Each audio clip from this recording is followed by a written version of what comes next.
उपाध्यक्ष महोदया, तब उन लोगों को कुछ आशा हुई कि हम लोग भी उसी तरह चल सकते हैं जिस तरह से पहले चल रहे थे।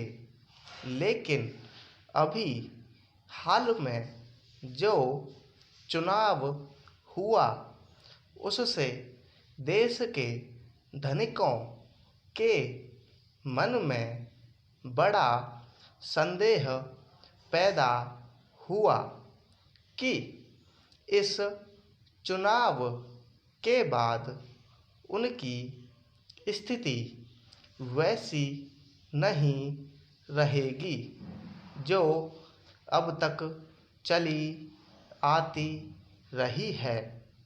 गरीबों और अमीरों के बीच में अब तक जो बहुत बड़ा अंतर चला आ रहा था उसको अब तेजी से दूर करने का प्रयत्न किया जाएगा।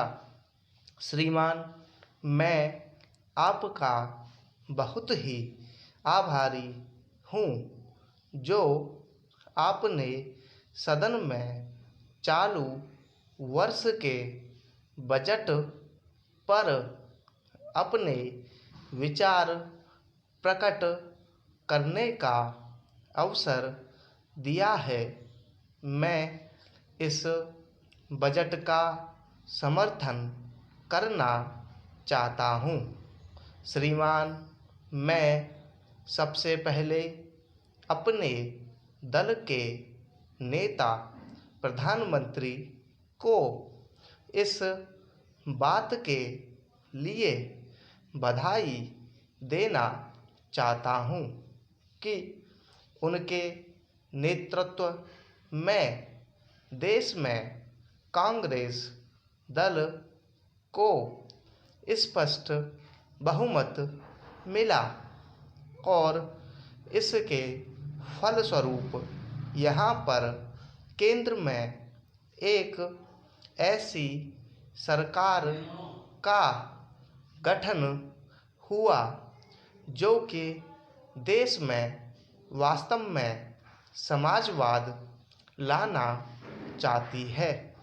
मैं वित्त मंत्री जी को इस बात के लिए बधाई देना चाहता हूँ कि लोकसभा के मध्यावधि चुनाव में जनता द्वारा कांग्रेस दल को जो आदेश दिया गया था उन्हें स्मरण है और वह तन मन धन से उसका पालन करना चाहते हैं। वह आदेश था देश में सामाजिक और आर्थिक विषमता दूर करने का, देश से गरीबी, बेकारी और बेरोजगारी को हटाने का और देश के जो पिछड़े हुए हिस्से हैं उनका पूरा विकास करने का, साथ ही साथ इस बात का भी आदेश था कि देश के अंदर इस प्रकार की सामाजिक और आर्थिक व्यवस्था पैदा की जाए जिसके अंतर्गत जनता शोषण से मुक्त हो सके। श्रीमान, यह ठीक है कि देश में कृषि के क्षेत्र में उत्पादन में वृद्धि हुई है, परंतु इसके साथ ही साथ यह भी दृष्टि में रखना चाहिए कि लागत में भी पूरी वृद्धि हुई है। इसके लिए आवश्यक है कि सिंचाई के साधन बढ़ाए जाएं और अधिक उन्नत बीजों का प्रयोग किया जाए।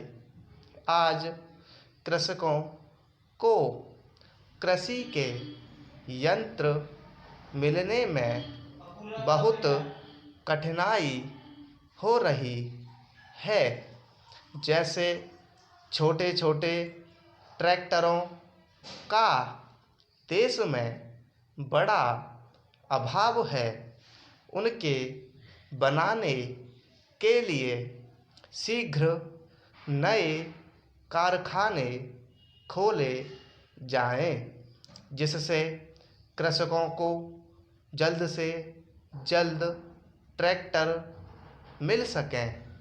देश तभी प्रगति करेगा, हमारा ऐसा विश्वास है।